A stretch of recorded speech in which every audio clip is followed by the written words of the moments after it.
Do it. Let's talk. Do it. Okay, so I'm here with the guys from the new bar Kommendören at Kommendörsgatan. What 7. number? 7? 7, yeah. And it's going to be open at The 10th. 10th? October 10th. October 10th. And you are? I'm Aaron Blakely. You want me to spell it? Yeah. Aaronblakely.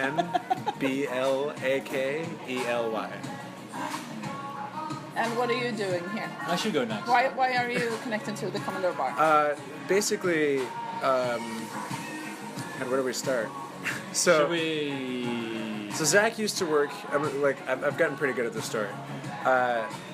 Zach used to work here in Sweden at Vassaegen a few years ago for a couple years. For 2 years. 2 years, and had a little baby girl while he was here, Dagmar. That the year before she was set to start school here, he wanted to spend that year in New York. So he and Karen and Dagmar moved to New York, and he got a job with a guy that he used to work with at Pravda in New York before he moved over here. It just so happened that those two things coincided. Okay. Me wanting to go back to New York and this guy Mark opening Extra Fancy Mark Raincourt. in Williamsburg. Okay. So It worked out perfectly in terms of timing because after I had worked in Sweden for a long time and had been going out, I was very frustrated Yeah. by the way bars worked and how long it took bartenders to make cocktails, how long it took customers to, and I was noticing that like many different places, and I was getting frustrated, obviously, and coming from especially Pravda in New York, you know, it's a certain way the bar is designed, a certain way bartenders work behind the bar, and it's hard to do that in a bar like this. Why? And like I said, I mean, it's a lot of small things, but I mean, the way the bar is designed. Yeah, We'll just leave it at that, I think. So I really wanted to do a bar in Stockholm after being here for a few years. And I wanted to go back to New York and work in a particular kind of bar, like this employees-only kind of bar. And like I said earlier, fortunately, Mark was opening Extra Fancy in Williamsburg. And that was the exact kind of bar I wanted to get in. To kind of like get back in it and like, okay, this is how it's done again, you know? So my intention was to open a bar, but I didn't really have any sort of people that were interested at that time. I was just like, hey, let's get this started. And then he came into my life. So when he came to New York and he started Extra Fancy, what I was doing in those years while he was doing that was I moved to New York in the end of 2009. And I started working at Employees Only. Started as a manager and then eventually got behind the bar and went behind the bar for about a year. And then I also worked at their sister restaurant, Macau Trading Company. So between those two restaurants, Mark, the same guy that he worked with at Pravda, had left Pravda to help open Macau. And the bar manager at Employees Only for years, Rob Kruger, he and Mark are the ones that decided to open this place, Extra Fancy in Williamsburg. So they brought me in from working with them there, and they brought Zach in from working with Mark at Pravda. And we just it was funny because Mark actually told both of us independently before we met each other, he's like, you guys are going to get on. And he's like, we're not going to schedule you guys together because you're going to get along too well. Like, we're just not even going to do it. And so we ended up working together a lot. And from the very beginning, Zach kind of started talking a lot about wanting to do a place here and like the things that, not so much the things that are wrong with Stockholm as much as showing a gap in the market where we felt like at the time that there was basically two kinds of bars, and there's like the fun, loud, raucous, like beer and shot kind of bars, or like vodka soda kind of bars, and then there were cocktail bars. And the cocktail bars were very talented people making amazing drinks, but at that older style, slower pace, which there are still plenty of places in New York that are just like that. But then we come from a family in New York. It's that employees-only style, as it ends up being called, that is both of those things at the same time. And so we saw Stockholm as a very good opportunity to hit like a blooming market with this kind of thing, because like all the receptors are there. Like it's a knowledgeable group of people. Like it's a knowledgeable client base that likes cocktails and is willing to pay for them and knows what a good cocktail is. And we just want to get it to you as fast as possible in a fun environment that hopefully you went home with somebody from. Okay. Because you go into these places in Stockholm and it's like amazing cocktails and they know what they're doing and the product is extremely high quality. But when you're sitting at the bar, when you're standing at the bar, you're not very impressed by the physical bar itself. So what I had, when I spoke to Christian, who owns Vasegen and Pottery and that stuff, when he was in New York at Extra Fancy, this was about 2 years ago now, we hung out for the whole day. It was like him and Christopher and some other people who had come with him. And I took him in Extra Fancy, and you were actually working. And I said, what if we do this kind of a bar in Stockholm? We design it like this. And he's like, that sounds amazing. And I was like, just watch how they work behind the bar, see what they're doing, look how the bar looks on the inside. This is what I want to do. And from that moment, that like planted the seed with him that this is something that can be done in Stockholm.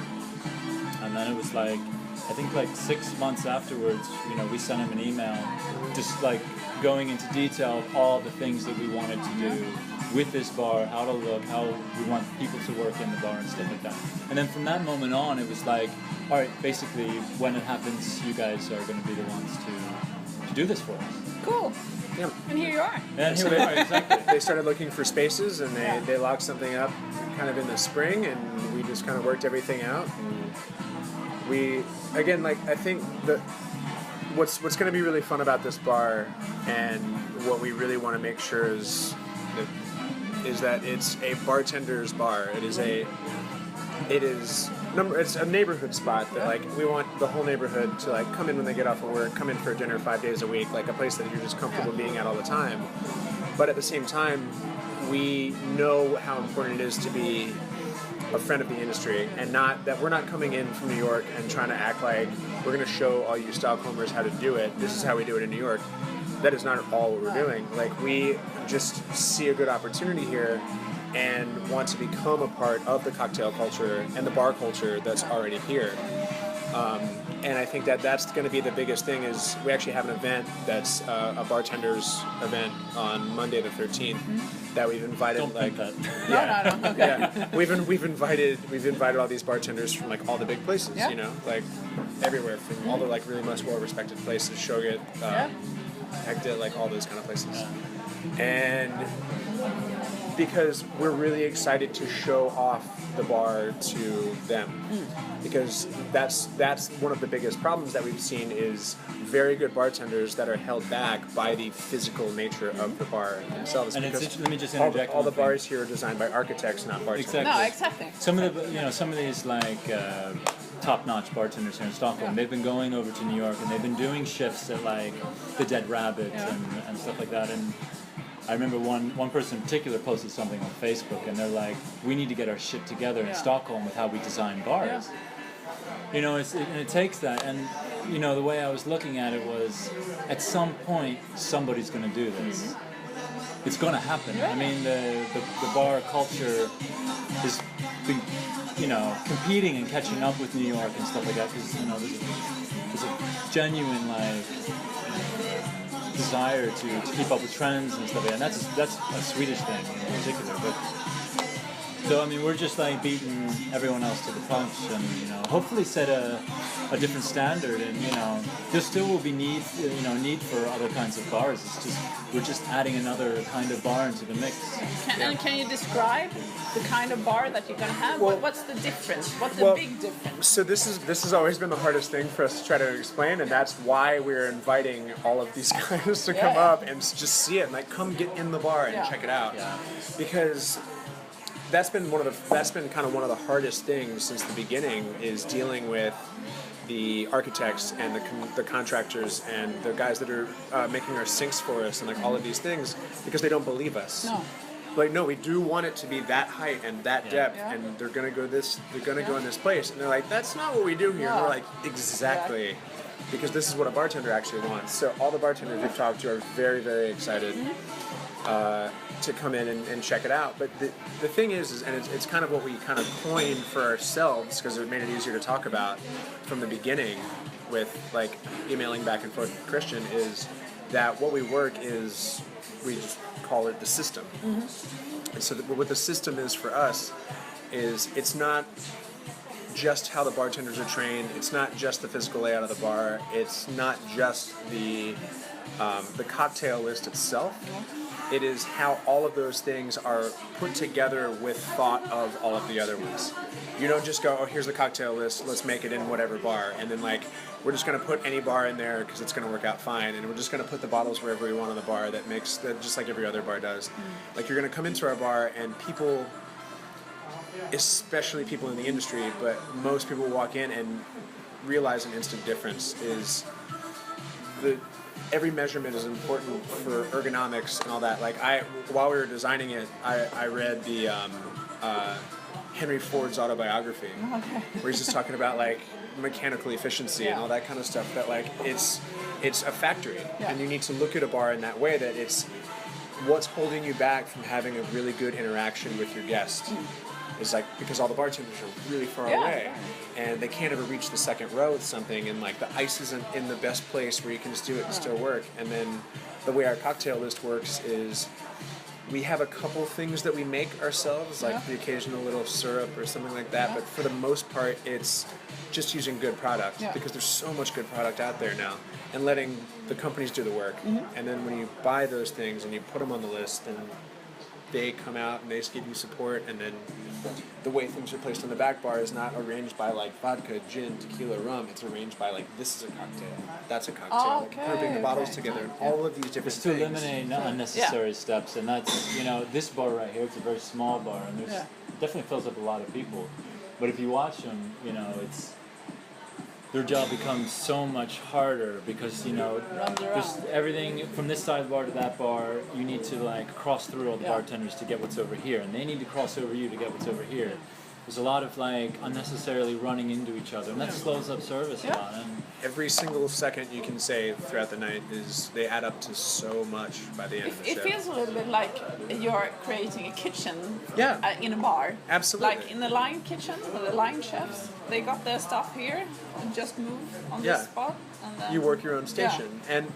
And that's a thing that for some reason has been lost on bars forever. Like kitchens have figured that out a long time ago. Like you would never see a chef open a place and just be like, just put a kitchen in. That's because the bar is like for the customers, they see that when they walk in, so it's very much an architectural thing where they're like, we want to be responsible for how it looks because it's going to be sort of a centerpiece of a room. So you understand why they don't give that power to bartenders, because they don't want bartenders to like, meddle with their vision and stuff like that. But I think with what we did at Kommendören, it's a little bit of their vision and it's a lot of our vision kind of like mixed together. They have a few little details that they want to put in and stuff like that, which is fine. It works well with how we set up the bar. So more or less, they were in charge of all the aesthetics, and we're in charge of like the functionality of the bar. Okay. And I mean, it's funny because like what's been the biggest light bulb for any Swedes that I've had come over and see our bar at Extra Fancy, or that we've talked to about it here, the biggest difference between them is the sinks. Okay. It seems like the most basic thing that you would ever have in a bar, but the way that we do our sink system is enough that it makes any bartender go like, what the hell is this? And you instantly get it, and when bartenders come in and see it, they'll just be like, why haven't we been doing that all along? It just makes so much more sense. And so that goes with us for training the bartenders as well. That's very fun, is that we're going to be training them up on a new style of bartending that they're not typically used to. We are going to be a free pour only bar. We'll have jiggers and stuff around for like neat spirits for like our expensive scotches and all that, so that's good for everybody. But we'll be free pouring all of our cocktails because of the way it's not going to be like, just do whatever works for you, because like I said, the room is built, the bar is built, the bar is laid out with the bottles, the cocktail list is built around the idea of it being a free pour bar. So you can't be, when you're making these cocktails, the way that we crammed so much into such a small space and are able to serve so many people, you can't be locked into standing there jiggering in one place. You need to be mobile in the bar. and be making drinks at the same time. So that way, when you walk in the door, I can be sitting there, I can be making 6, 7 cocktails at once in my hand, but I can walk down and grab you a menu and lean over, and because everything's a bit narrower, people can be sitting at the bar having a full service dinner, and then I can hand a cocktail to the person right behind them, and I can hand a menu to the person behind them. Like, it's that deep, and it's being able to serve the whole room so much faster.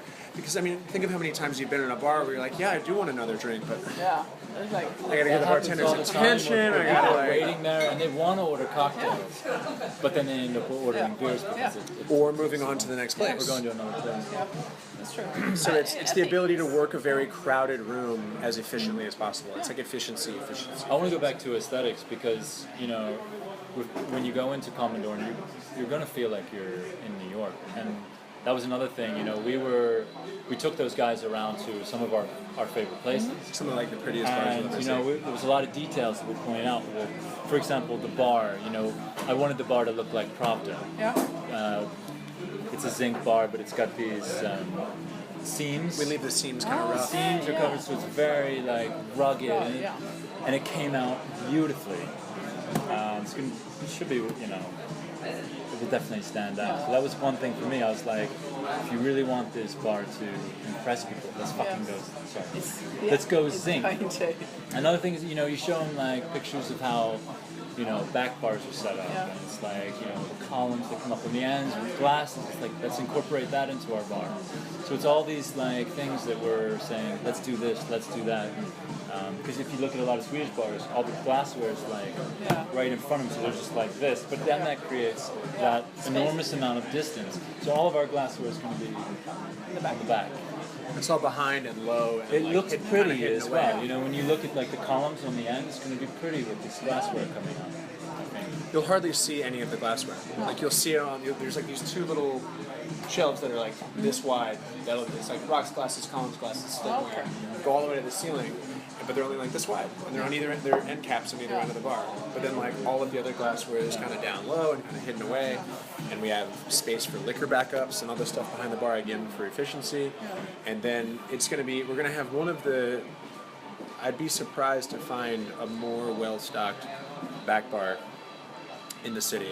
And all the places I've been to, I've seen some really great well-stocked ones. I was just at, I think Tweed is a very good example. I was at Tweed the other night, and it was wonderful, and Madeline is great, and so is Patrick. They were both fantastic, and I stayed there, like, they had to, like, lock the door back behind me when I left.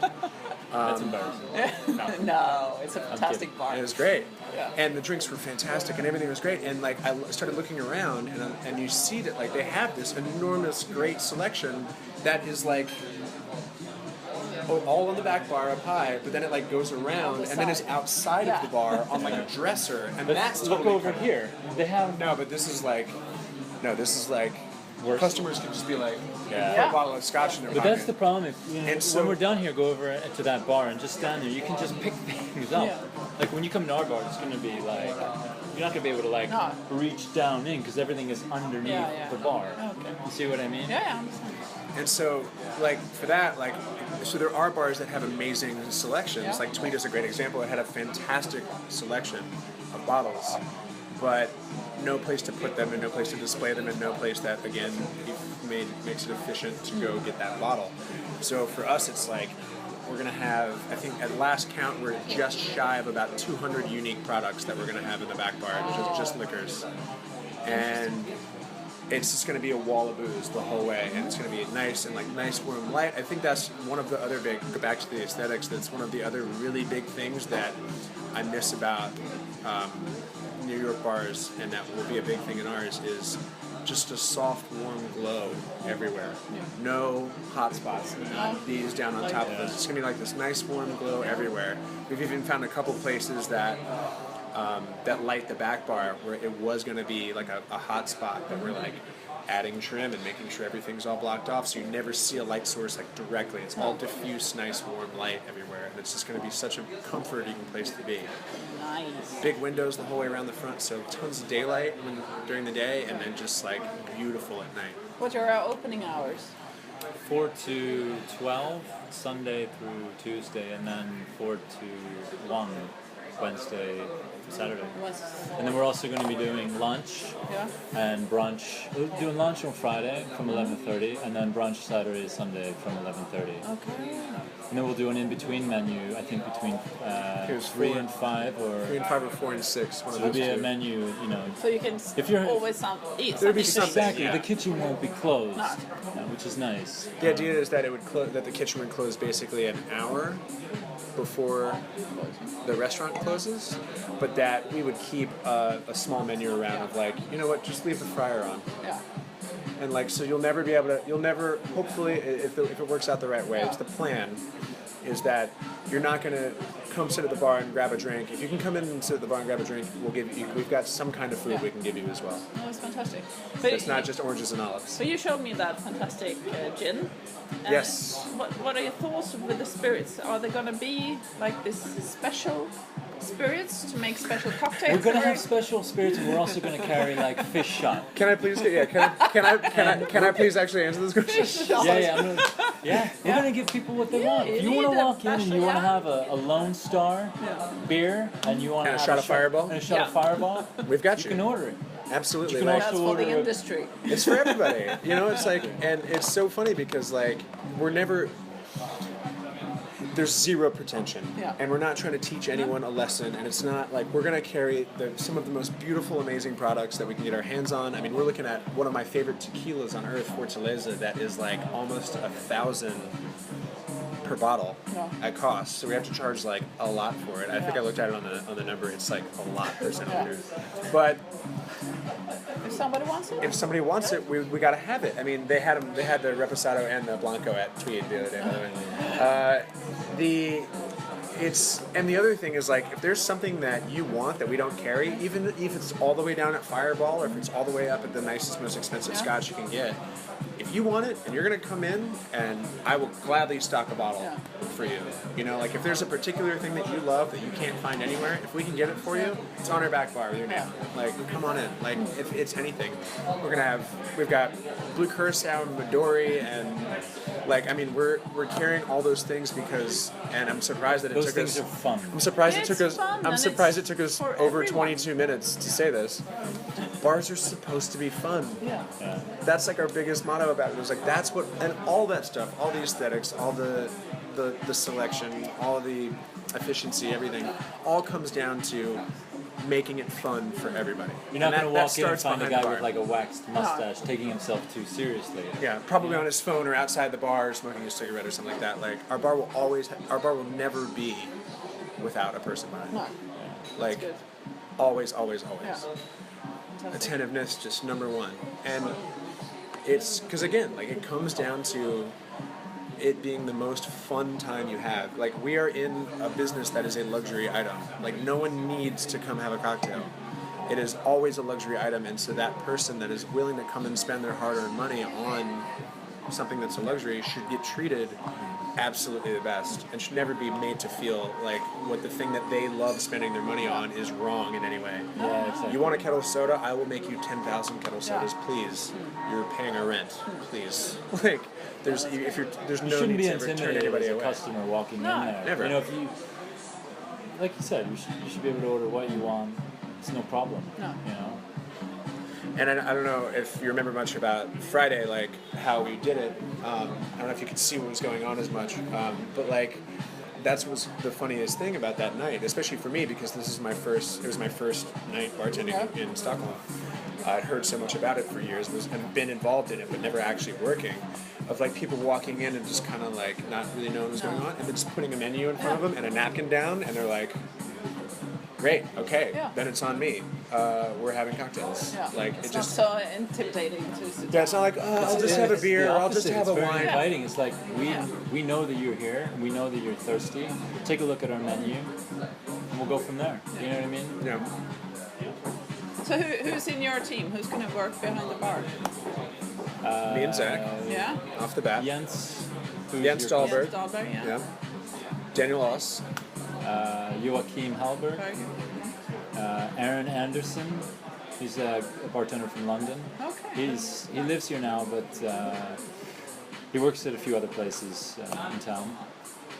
and we have Michael from a guy who's a bartender. He's a former, head waiter, sommelier, and he's been training as a bartender for a few years now. Yeah. And we're actually, the bar is going to control the entire bar room. So we're going to staff the floor, that front area, with a bartender. Yeah. Who's going to be a waiter, but it's going to be a bartender waiter. So hopefully they're going to be able to push the product more, push the cocktails more. Instead of just having a waiter who comes in with like limited knowledge about stuff, who just takes orders, you're actually going to have someone who is coming from the bar. can tell you everything. He can tell you everything, and really make that front area like a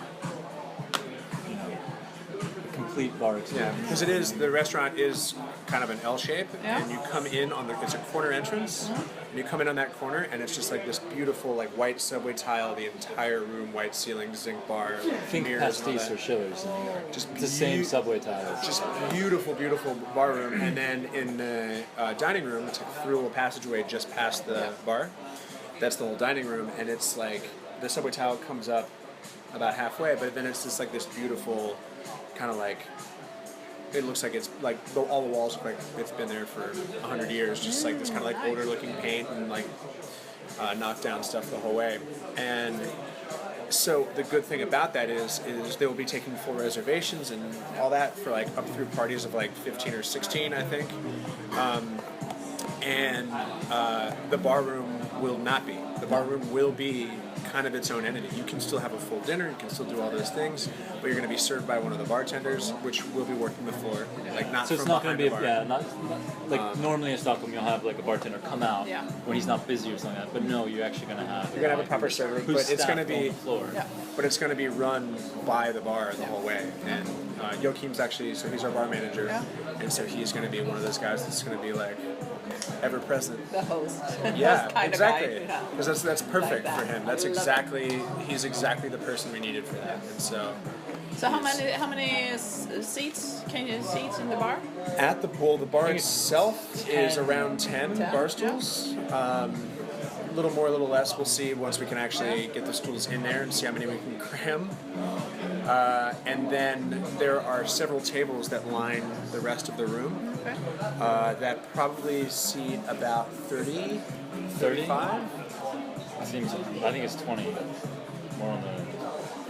I don't know. Yeah, that seems like a bit much. Okay, between 20 and 30. Yeah. Yeah, plus the bar, and then there's also they did this kind of cool thing where, like, if you think about how this is, get rid of the bar, we have these kind of big windows up front, that it would normally be like the windowsill, and then we're sitting in chairs, and then there's a table, and then there's people sitting in chairs.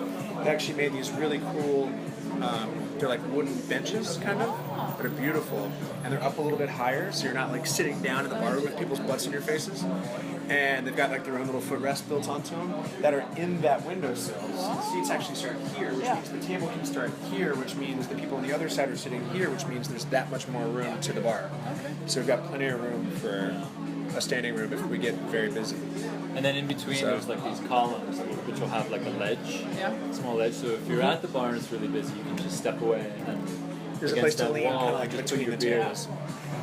It's like a little place to put your beer down. It's all so the bar doesn't cram up too much with people. It gives people a chance to move away from the bar and just kind of. We've even selected our glassware to be something that's a little bit different, so that when you're given this beautiful shaken cocktail, instead of just getting it in a coupe where it comes like right to the edge and you have to like and do it, like our cocktail glasses are specifically designed to have a little bit more headroom on top so that you can grab that thing off the bar and stand around in a room full of people and not worry about throwing your beautiful drink on the ground. I think there's going to be a mark in the history of Stockholm cocktails. Yeah, right? It's going to be, it's a whole new thing. It's a whole new bar concept, whole new way of thinking. Yeah. Not for you guys, but here. Well, we're so happy that it actually happened, and especially for me, I'm like, I can't really believe it happened. Just because like I'm here, like Zach lives here, so it's one thing, but like the fact that it's actually happening, I'm so like couldn't be happier about, and at the same time, it's like also was the plan all along kind of thing. So it's like Of course it It happens. was like This is when what you we set out first to met do. me, that was like the first thing I started This is talking what we're gonna about. do, So you've yeah. always known me as like, and it always takes, you know, one person to want to change things, you know. And that's the exciting thing is, like I said before, I mean, eventually it would have happened. There's a thirst for for bartenders here to explore what's happening in New York and everywhere else and bring those ideas back here.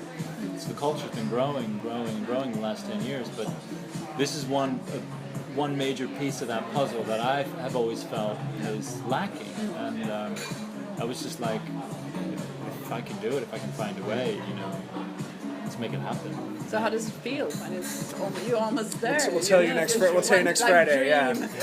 No, it feels tell you good. next I Friday. mean, just like going up there and seeing how it looks now, and like how, you know, the back bar looks. It's like, yeah, this is like what we're used to, you know. Mm-hmm. It's gonna feel great to be in that bar. That's the thing I've been having the most fun with. Like we're have that as part of our plan for Monday, as we're having everybody come in and have some drinks on us and like run us through the cocktail list as just as much as possible, and like we're open, like, to be honest with us about everything. Don't just go, oh, it's great. Like, be real. Like, you guys know just as well as us about how these things should be done. And also, like, come check out our bar. Like, come behind the bar and like make me a drink. You know, like, we want especially bartenders to come in and like be a part of it. And we're not hiding anything. No.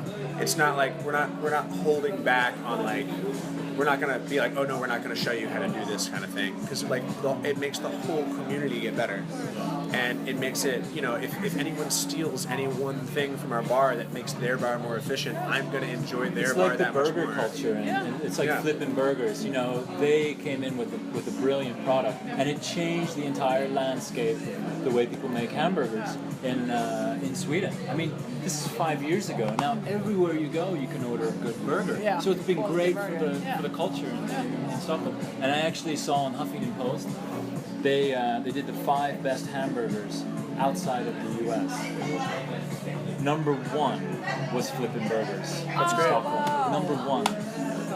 That just goes to show you. I mean, it's like, You can make a footprint.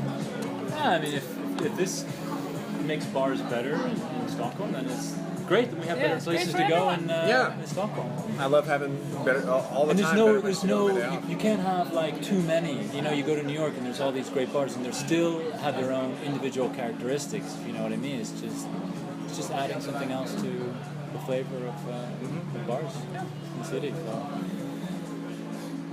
I'm looking forward to come. It's gonna be great. Visit you. It's gonna be really great. We're couldn't be more excited. I mean, it's not going to be easy. I mean, it's still like still hard work. You know, I mean, getting people to adapt to, you know, especially bartenders who've been. I mean, I wanted some guys who've been bartenders for a long time and were kind of like tired of doing things, you know, the same way. I wanted them to, you know, step into a different kind of bar and learn a new system and learn a new style, and I thought that would be, you know, very enticing for them.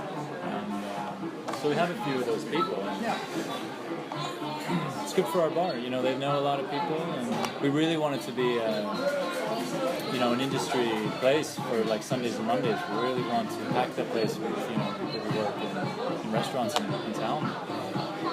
We want that whole kind of like classic cliche Cheers environment of like, we want to be where everyone knows your name and what you drink. Everyone's living room. Yeah, you know. And who what? But everyone's living room. Yeah. Yeah, exactly. It should feel like a living room. Yeah. I mean, that's, you know, it's a small city here, so I mean, you see regulars all the time. So I mean, you're just going to see even more there. Oh, it's going to be great. Yeah, I think so. Thank you, guys. Of course, thank you. Wish you all the best of luck. Thank you. Thank you. Okay.